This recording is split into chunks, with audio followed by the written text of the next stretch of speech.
Welcome back to the You Not Me podcast with Chris Behrmann. Today we're going to talk about this one word that tells you everything you need to know about a teammate, a hire, or even a relationship. It's really a key distinction to make anytime you're talking about recruiting someone, partnering with someone, or even giving a referral to someone. And actually, Nick Saban, the legendary college and professional football coach, was the first person to kind of pioneer this and roll this out. So, Chris, walk me through this kind of really simple test that you can use both to reflect on your own characteristics, but also on those of others. Yeah, no, I think it's really interesting when you look at the simplicity of this, but also the depth that it brings, and it talks about the and or the but principle, and so the hope is that you're an and person, not a but person, and so somebody that when you're an and person, is that person, the word and is you say something positive and then it follows with and that person's character adds to the performance of what they do. Like they're a great player and they make the team better. And versus a but where that person is a great player, but they can cause cancer and drama in the locker room or basically inside the workplace or whatever scenario you're in. If they say something that you deliver something, but there's this other thing that comes with it, that then is a red flag. It's something where you need to maybe check into. And the hope is that we're all and people. It's not only do we do great things and we do something else to make, whether it's the people around us better, make community better, we serve with excellence, whatever it is. So that's the short and the long of the and the but. Absolutely. And Saban, it's really well documented how intense he was in the recruiting process. First working with Bill Belichick and the New England Patriots, and how they would often, find these guys like, Tom Brady, Steven Gostkowski, who's the kicker, Edelman, the wide receiver, Gronkowski. These guys were all guys who weren't top picks in the draft or even like really highly touted guys coming out of college. But the Patriots organization had a different measure for evaluating players that went well beyond talent. We kind of dive deeper into this in the newsletter from a couple weeks prior to this recording, talking about intangibles. You can find that on Substack, the You Not Me letter. Basically, they looked at a lot of the intangibles of like, what is the guy like with his teammates?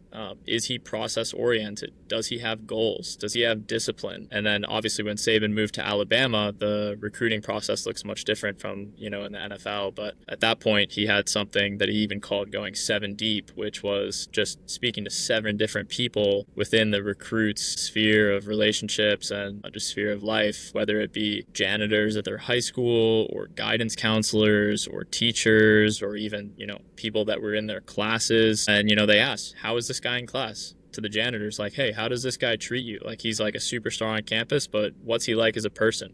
Does he give you attention and respect? Asking the guidance counselor, what's he like as an influence on other students when you see him in the hallways? So Saban really used the and but to evaluate players, but at You Not Me, we've kind of found like, hey, this is a really helpful tool to not only evaluate yourself, but also to evaluate other people. And I think the key distinction is that this test reveals not necessarily so much people's capabilities, because everyone has, some kind of gifts or strengths that they have in their life, but much more so their character. Yeah, I think, and that's the other thing is so often when whether it's if you're starting to date somebody, you're trying to do all these things to impress that person. If you're in the interview process, you're on your toes, and if you hire somebody, they're going to be about 75% of what they show you in the interview because they're going to be doing everything possible to show you how great they are. And same thing with the person that's doing the interviewing or the coach that's doing the recruiting. They're doing and saying all the right things and everything sounds great, but then the thing is, what happens once you settle into a relationship? What happens when you're behind closed doors as a person, even on your own, the self-discipline you do or don't have? And and that's, I think, one of the hardest things is that's where self-discipline and self-control really comes into play, is that when no one's watching, what do you do? And when people can take an easy route and maybe not do it as well, are they going to choose that, or are they going to always do things with excellence?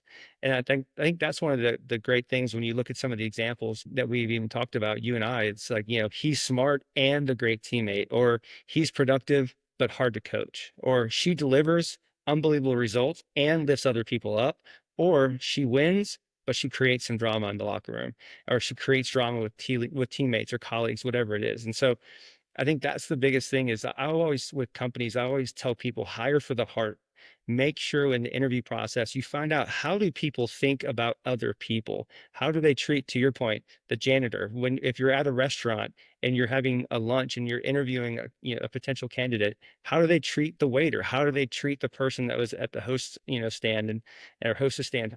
Everybody around them, they hold the door for other people, because if you see those innate things that are basically like muscle memory, they're second nature to them, those are the things that you want to really find. Those are the gems. You can teach people things. You can teach people skills that maybe they haven't quite learned yet, but those heart skills, those intangibles, that's what separates people. And that's what creates amazing teams. It's the intangibles. We talk about, you can, feel the wind, but you don't see the wind. And that's the thing, that is, people can feel how others treat them. It is that old Maya Angelou quote: people forget what you say, they'll forget what you do, but they will never forget how you made them feel. And it's such a true statement. The power of the wind, you can't see it until it rips the roof off of a house. And you see how powerful that wind is, that is completely invisible. Same thing with these intangibles. That's what creates amazing players that maybe are some of the diamonds, in the rough, that you haven't quite seen the raw, talent and skill that some people go for, where really it's those things, those heart issues, those heart desires, and really how you treat and care for other people that matter most. Absolutely. So maybe just to, sum up this first section of just introducing the principle, we can say that, and someone who's an and person means that their character actually adds to their performance. And someone who's a but person is someone whose character actually subtracts from their performance. So like it's very rarely about talent, to be honest. The intangibles outweigh the talent all the time, because at the end of the day, like, you can have the most talented person in the room, but if they have all of this character stuff that they have to work on and all these issues, like, at the end of the day, that subtracts not only from their initial performance but also from the whole entire team's performance. So obviously this has a number of implications for, the workplace, sports teams, marriages, friendships, parenting. And I think that the question that the individual, no matter what the context is, has to ask themselves is like, do you want to be with an and person or do you want to be with a but person? So, if you're looking at a marriage, like, I'm sorry, but at the end of the day, it doesn't matter how hot they are. Like, if they're a but person, like, you're not going to enjoy your time. Because the reality is, like, the test of time is going to win out on every single one of us. And we will be less attractive, most likely, on the outside for each passing year. But if you're more attractive on the inside with each passing year, like, that's going to dramatically play a much bigger role than anything that looks would ever do. And the same thing with talent in sports, like we mentioned that in the sports context. If you're creating rifts and you're a cancer in the locker room, like, I'm sorry, but most coaches are not gonna want that player, no matter how talented they are, because they're gonna cause everyone else to underperform, because they're going to be worried about the drama, they're going to be worried about the personality, and, well, this player makes me feel bad and therefore I perform worse, and etc. The coaches don't want to have to manage the huge ego and deal with that all the time.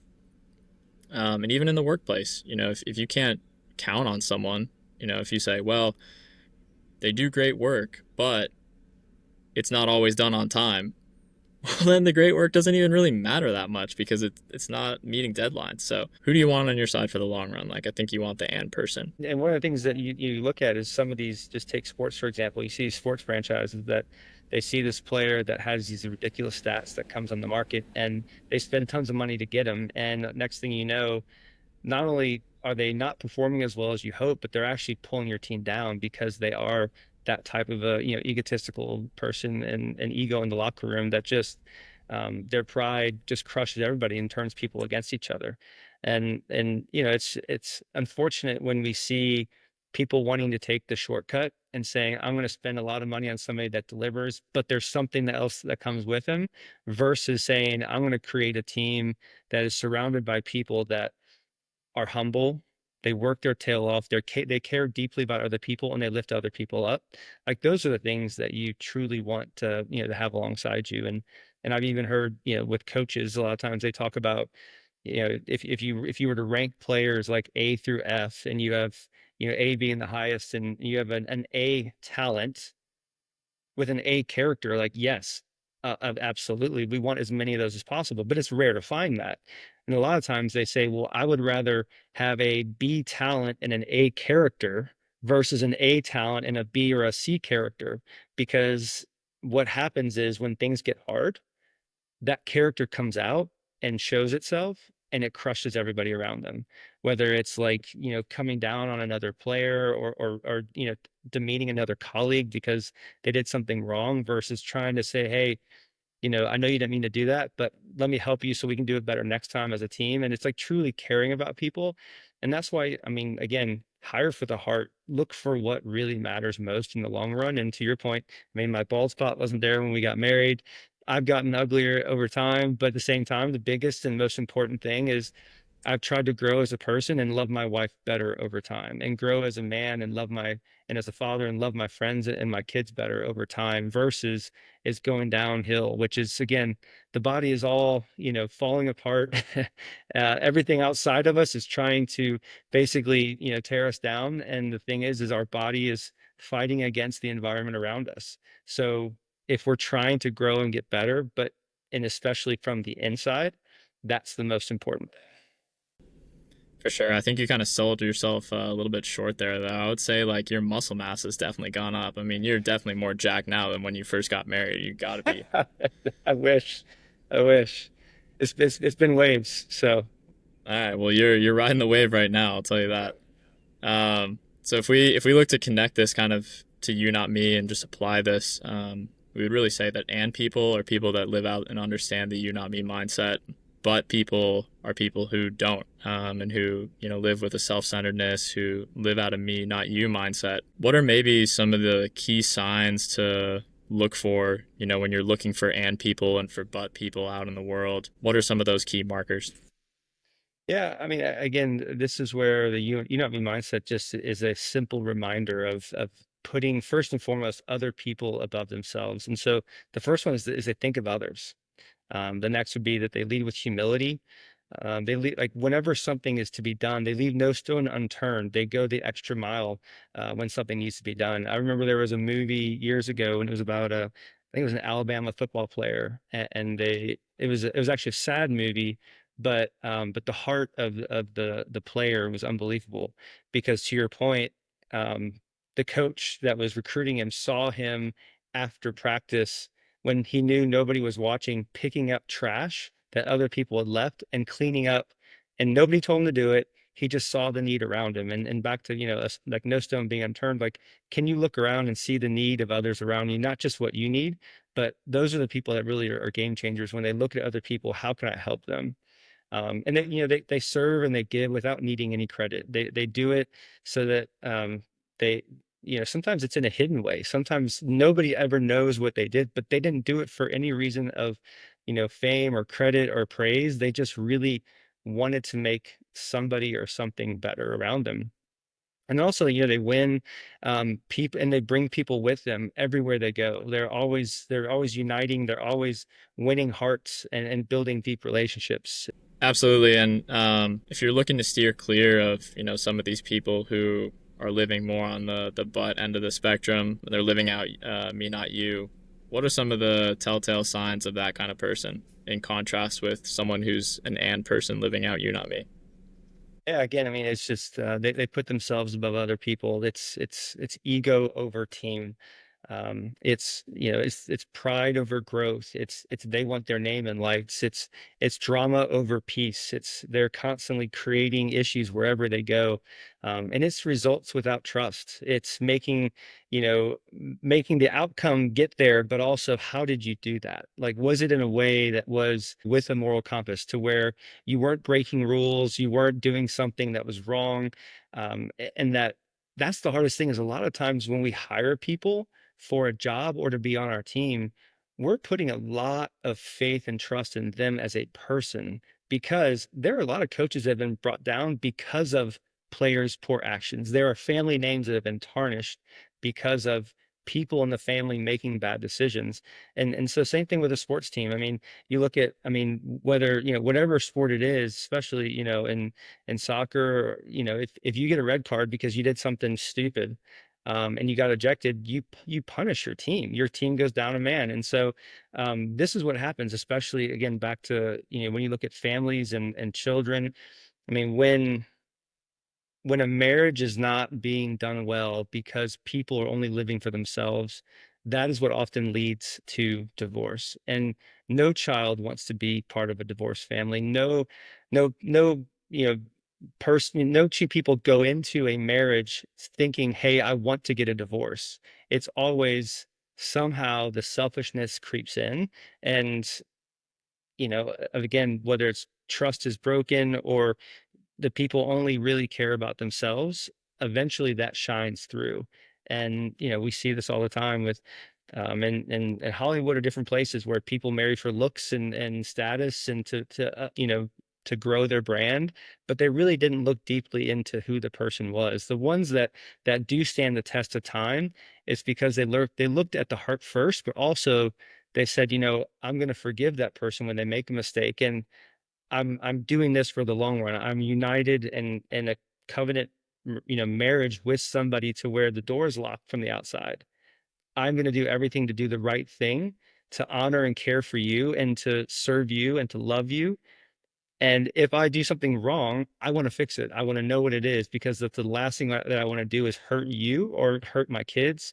And so that's why, again, going back to an and person and a you not me person is they will do everything possible to love and to serve and to care for, not to take and to put themselves and their needs over anybody else's. Yeah, I think someone that we both know, I think it's probably shared with both of us at some point, but I know shared with me just about marriage and the whole concept is he said, the best marriage advice I ever got is that there's no way out. Like, once you're in, you're not getting out. So when you have that kind of mentality towards it, it's much more natural, I think, to become an and person as well, because you have to find solutions. Uh, you can't, keep making it about yourself if you're trying to, if you're trying to make it better. You can't continue to just live for yourself or to break trust or to do all of these things. So I think that that's a huge shift that I think a lot of people can apply if they're struggling in their marriage or their relationship with their spouse or their kids isn't that great. It's like, look, there's no way out. So you have to lock in and you have to start, living more from a you not me mindset and start being more of an and person. And I think that really that kind of bleeds into taking a moment for all of us, like obviously the two of us included, because we know that we're not immune from any of this, that's for sure. To really ask the question, like, what kind of person are you? If you were to really ask someone who's going to be anonymous and not, have it come across your desk or have them text you what they really think, or, if, Chris, you were to ask one of my friends or I was to ask one of your friends and they were, never going to share it with you, what would they really say? Like, what kind of person are you? Are you an and person or are you a but person? And what kind of butts do you have in your life? Because, like, we all have them. We all have strengths and we all have weaknesses and we all have things that we're, prone to stumble upon, and ways in which we wrong ourselves and wrong the people around us. So I think it's good for everyone listening just to take a moment and be like, like what people really say about me, and even to take inventory sometimes and ask your spouse, maybe even ask your kids if they're old enough to really understand the concept. Ask some of your coworkers, people in your life that you trust, teammates, anyone like that, and just be like, hey, like, what are areas in my life where I let you down? What are areas in my life that I really need to grow in? And then get to work on that stuff. You might people hear something like, well, you're really good at showing up, but you always want recognition for doing that. Or, yeah, you're really disciplined, but you're really bad at receiving feedback. Or you work really hard, but that hard work is just to make it all about you at the end of the day. Um, so, I don't know if you have any supplemental things that you want to tack on to. Yeah, no, I think you're spot on, and that's one of the things that we didn't talk about before, but is just the humility to be teachable and to receive hopefully the truth and love. Sometimes being told something hard by a true friend that maybe hurts is much better than the kiss from a kiss of an enemy. And often again, you were talking about just marriages, and one of the things obviously to clarify is look, if you're in an abusive, marriage, or yes, there are reasons why you need to get out. So we're not saying 100% there's no reason ever, but if it's just because of emotional, needs, or whatever, and you want something but someone's not giving it to them, but you haven't taken the time to really be honest and talk to them about it. I mean, that's where, the book, The Five Love Languages, is great. It's really interesting to walk through and to see, to help you understand how do you like to be loved, but then also to understand your spouse and even your kids, like how do they like to be loved? Like what are the things that mean the most to them?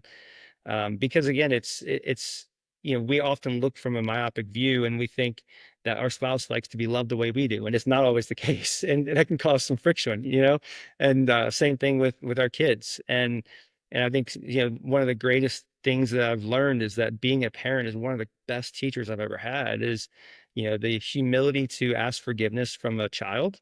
It's pretty hard to do as an adult, but at the same time, but my goodness, what it means to them, but also what it means to you, so that you make sure you're going in the right direction, loving them and raising them in the right way. Um, and and really just again, just that able to be teachable and humble is such a rare thing these days, because so easily we get defensive and we want to say, well, because this and this is why I did that, and this versus just saying, wow, I didn't realize that I did that, and I didn't mean for that to come out that way, and I hope you forgive me. I love you, and you make a change. And that's, I think, even part of what we're doing is yes, we've talked about the and the but, as far as a player or a employee, but also more importantly, like not more importantly, just as importantly, is what about if you are a leader in the workplace, a manager? What if you're a coach? Are you an and or a but person as that? And how do your players and how do your, your employees look to you? And it's really important to take that in. And I think, I wanted to read this because I don't want to get this incorrect, but this is one of my just favorite scripture verses that goes around with being an and person. And it's from 2 Peter 1:5. It says, supplement your faith with a generous provision of moral excellence, and moral excellence with knowledge, and knowledge with self-control, and self-control with patient endurance, and patient endurance with godliness, and godliness with brotherly affection, and brotherly affection with love for everyone. And I think it's such a great example of, and is starting out with that foundation of faith. And for me, I mean, we've talked about this, it's the most important thing in my life and yours. But and then how can we add on to that? How can we add into that faith? And how can we learn to continue to grow in that faith? What can we keep adding into it? And that's what the and is it's we're adding more to our character. We're adding more to who we are as a person. We're growing every day. And I think that's the point, even with marriage, is you might, be married and you start here, but the hope is that you're constantly growing closer and closer and closer together. And you're adding to each other, and you're also adding to yourself, how you're growing to be a better human, a better person, a better spouse. So I think that's an awesome scripture verse to really, help that and drive home. Yeah, thanks for sharing that. I think that one thing that's really clear throughout all of this for me is that there's two obviously key mindset differences beyond just the you not me and the me not you, and that's that one person is really looking to grow and to take responsibility for their growth, and the other kind of person is doing the total opposite. Really, they're blowing off all the responsibility. It's always someone else's fault. They're not, owning up to the things that they're supposed to be taking care of, that are in their realm of influence, and they're kind of like passing the buck on to other people. So if you were going to give kind of like a, I don't know, like a call to growth or call to responsibility to people, what are maybe a couple of just action steps that people can take if they're, looking to do what you just shared from 2 Peter 1, and they want to supplement, their faith with, some of these other qualities and continue to grow and continue to have this growth mindset? What are maybe a couple things that they can just keep in mind as they're on this journey? One of the things, I mean, you and I talked about is you can't pray away bad habits. Like there actually has to be some action, and it's, back to where it talks about faith without action. it's useless. I mean, you have to act upon it. And part of that is first and foremost reflecting on what are you doing? Um, are there things that you need to change? Are there bad habits that you need to change and create good habits? But also more importantly is having a hope. But hope isn't a strategy. And the biggest thing is making sure that you have a great and large hope. But then how does that hope live out in how you live and do everything? And the biggest issue is we have to take the time to be intentional to move forward in a faith that builds habits and trusts the person that we're following. And when God has done his work to save us, we need to build habits on how do we live that out? How do we have self-discipline to make sure we're making wise choices to love and care for other people, to have integrity, to have a moral excellence, to live with brotherly love and how to love everybody. And also too, God leads us. Like it's kind of like a football player. If you're a running back and you get out in front of your blockers, well, guess what? You're wide open to get actually smashed. Where if you stay behind your blockers and you follow them, there's going to be a path cleared along the way, but are you patient enough to do that? And it's interesting, when he leads, are we open and humble enough and patient enough to follow, even when we don't know where it's being led or where it's going? And it's interesting, my oldest son, with both my boys, I take them on trips on a 9-year-old, 12-year-old, 15, 18, and 21-year-old trip. And so my oldest son, on who's now 21, and his 15-year-old trip, we went down. A good friend of mine hooked us up with tickets for the Atlanta United, and this is when the Atlanta United was only like a year or two in to the MLS. We went down there for the weekend, and so besides the game, we went and did a few other things. So there's a big kind of hiking area, something called Stone Mountain, Georgia, and we went down there, and I had a gift for him. And so one of the things I did was he and I both had a backpack. And so I put his gift in his backpack and I said, all right, we're just gonna go up here. And he's like, okay. So he just starts following me. We just kind of start meandering up this path. And then there are times I turned off the path and then went a different way, and times I got back on the path. And the biggest thing was I just kept weaving through this different way. And never once, and I did this for on purpose, never once did he say, where are we going? Are we there yet? And he just kept following me because he trusted me.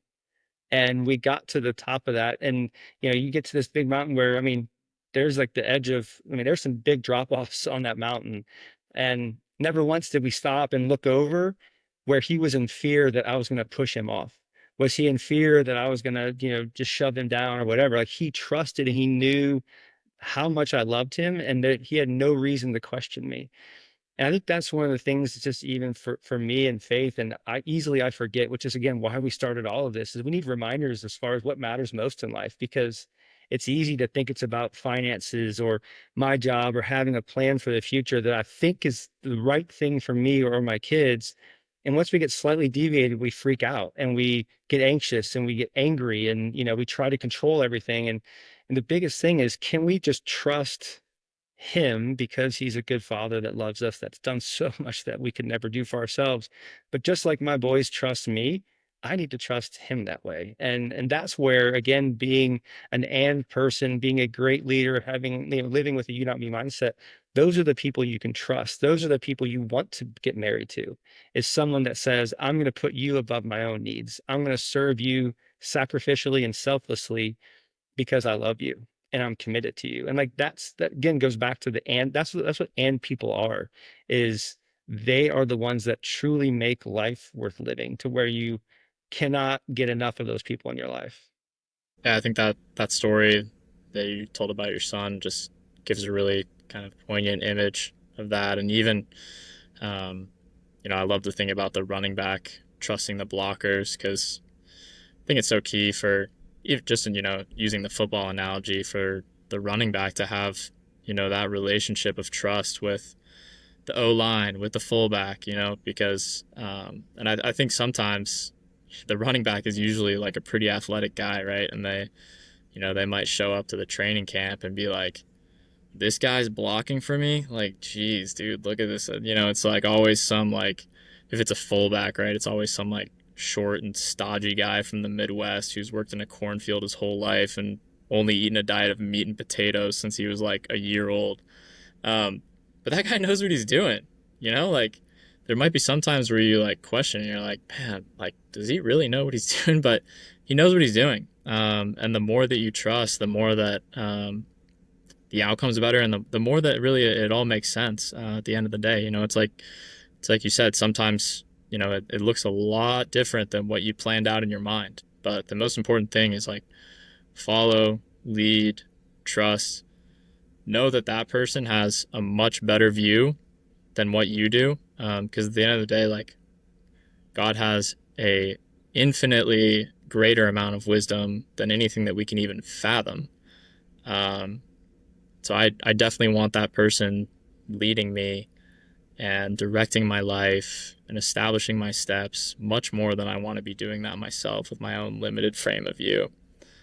Um, I think another thing as well is, you know, I think at the start, a lot of people, you know, maybe come to faith and they're like, all right, you know, I'm gonna try really hard to be faithful and, you know, just, you know, flex my hope muscle as much as possible. And well, you know, hope I can be obedient. But obedience is really, it's a choice, and it's something that has to be learned, and it's a discipline. And ultimately that discipline comes out of what you see. Like I was talking to someone actually earlier today, and um, just talking about how joy is completely conditional on the view that you choose to take.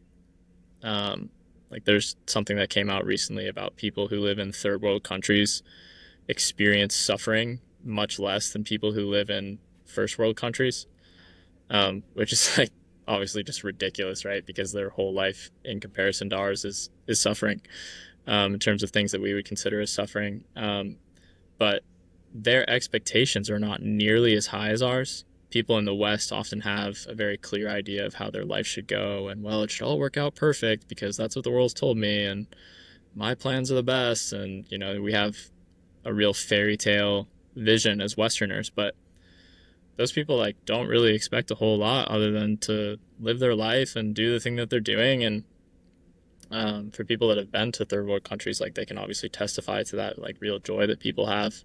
It's not that they don't experience suffering and terrible things; they do, but it's more so like what are they looking at and what are they expecting. Um, and I think that the more that you see um, the person that you are wanting to obey, the more that you see God's beauty and His character, and His worthiness, the more that it's easy to be faithful and to be obedient. If you see Him as, you know, this like begrudging taskmaster who just like withholds stuff from you, well then yeah, like you're not gonna want to obey Him. But if you see Him like truly as He is, well yeah, it's a real joy to love Him and serve Him and be faithful. Yeah, I mean the number of times that I've been on a certain path or journey, and then the path took a different course, has been a lot in my life. And I can honestly look back now and I can see not only God's hand in that, but also the perfection and the beauty in that, to where I would never have grown to be the person I am had all those things not happened. And as you said, I mean, I've been to Uganda. My wife and I went on a mission trip there, and to see the joy in those kids' faces that have to walk a few miles to get water, and they're playing with a rock and a stick, and maybe they have a ball or whatever, and just then it was interesting when we came back from that mission trip. The very next day, I had to fly out to Las Vegas for a national sales meeting with a job I had at the time, and I went to a hotel that had probably hundreds of probably $10,000 chandeliers in that first casino area and everything. And it was just the contrast of coming from unbelievably poor in Uganda, but yet such joy in some of those people's, faces, and then coming to a place where you hear people complaining about the littlest, smallest things that in the big picture don't matter. It's, to your point, it's the perspective that we're taking. And I think even, we have a saying in our family: if it's edible and it's healthy, eat it. It's good. And sometimes we don't want to eat things that don't taste good, but we choose to eat something that tastes good but is terrible for us. It's whether it's laden with sugar or who knows, how many things that have, 11 or 15 letter words that you can't pronounce. but it tastes good, so we want to eat it versus the stuff that's a single ingredient or a vegetable or whatever, and we balk at it. And I think it's so easy for us to get caught up in the things that we forget what really matters and we get caught up in the little things that don't really matter in the long run. Again, you or I could eat a peanut butter jelly and have a few, raw vegetables, and an hour later we would feel the same way as if we had gone to a $500 steak dinner and eaten. And actually, the steak dinner we actually may feel worse because of just of how you feel after eating such a big heavy meal. But at the same time, you forget what that meal tasted like an hour after you ate it. And so again, can you make sure it's nutritious and healthy and whatever, and and and so often we just focus on the things like taste versus sustenance and actually providing healthy fuel for our bodies. And it's the same with people, same with our houses. Does it provide shelter? Is it well built? Is it something that's going to stand the test of time, or is it just really poorly made? The foundation's cracking, but it has all these ornate, unbelievable, beautiful things inside that really don't matter. So if we're going to bring this to a close, Chris, some final takeaways here. Um, Obviously, number one is, be an and person.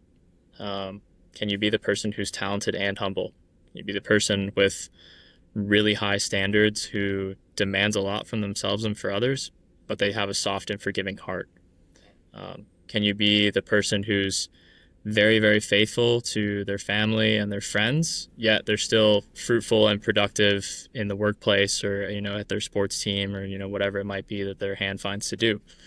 Um, can you be the person who's super ambitious and really wants to achieve great things in life, and yet they're the first person to go and serve someone else and try and empower them to their goals?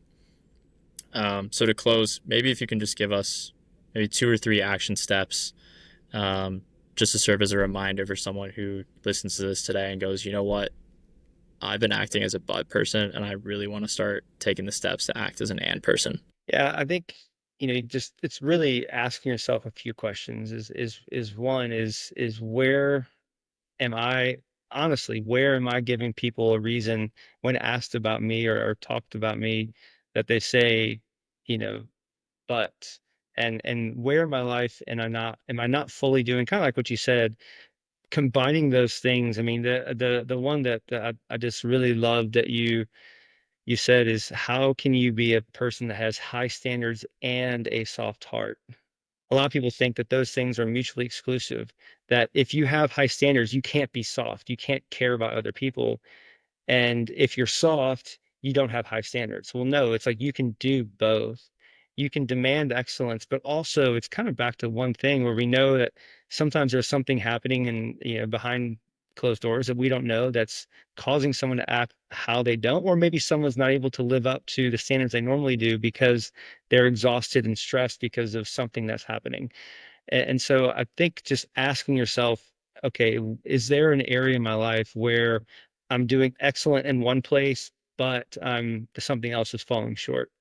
Another thing is where, where do you just kind of make excuses? Where do you say, well, I would be great at this, but this person isn't doing their part? And whether it's a teammate or whatever, I was just talking to somebody recently who just took over coaching his son's 13-year-old team. And he was asking for some concepts for practices and just some different ideas that I thought would be really helpful. And I said, we were talking about some different things. And I said, when you look at whether it's a high school coach, a college coach, pro coach, whatever it is you love players that will work their tail off for the team. And whether it's pressing, whether it's back pressing, whether it's, just constantly just giving their all, because when you get to those highest levels, only a few percentage points separate people, and it goes back to then where's your heart? Are you unbelievably talented, but you're lazy and you lose the ball and you throw your hands up and you just walk backwards, or someone makes a bad pass and you just yell at them and you throw your hands up like man, and you're like I can't score because they can't do this, and it's like no, actually, how can you be a great teammate as well? And so I think really when you look at all of this, it comes from having a humble heart, and it comes from really following through on the things that you say and doing everything with excellence. And that doesn't mean, I mean, my youngest son, or my oldest son, I'm sorry,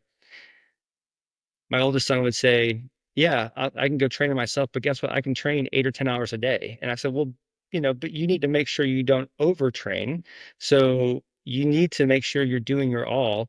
But yeah, you can't study 24/7 for a test. I get it. Like you need to have times for rest, but are you making sure that you're giving your all and not leaving any stone unturned in whatever it is that you're doing in life to where people can say, well, but he does this and this? Or is it always like, he has an amazing heart and he always gives his all? And are you a person that people can count on? Yeah, take the but and replace it with an and. I think that's like one of the number one takeaways from today. Chris, thanks so much for the time today again, for all the wisdom and the insight. The world's full of but people, but you have the choice to be the change and be the kind of person that people trust with the and. Thanks so much for listening today. This has been the You Not Me podcast with Chris Behrmann. If you're new to the You Not Me podcast, we have a number of other resources for free that you can find at You Not Me. The first is our website, younotme.com. You can also find Chris on Instagram at chris.behrmann. He's on LinkedIn at Chris Behrmann. You can also subscribe for free to the You Not Me letter, which we referenced earlier. It's our weekly newsletter that goes out on Saturday mornings with lots of practical wisdom and tips that you can apply to your life to start living out a You Not Me mindset more, and that's the You Not Me letter on Substack. Thanks so much again for taking the time to listen today. This has been the You Not Me podcast.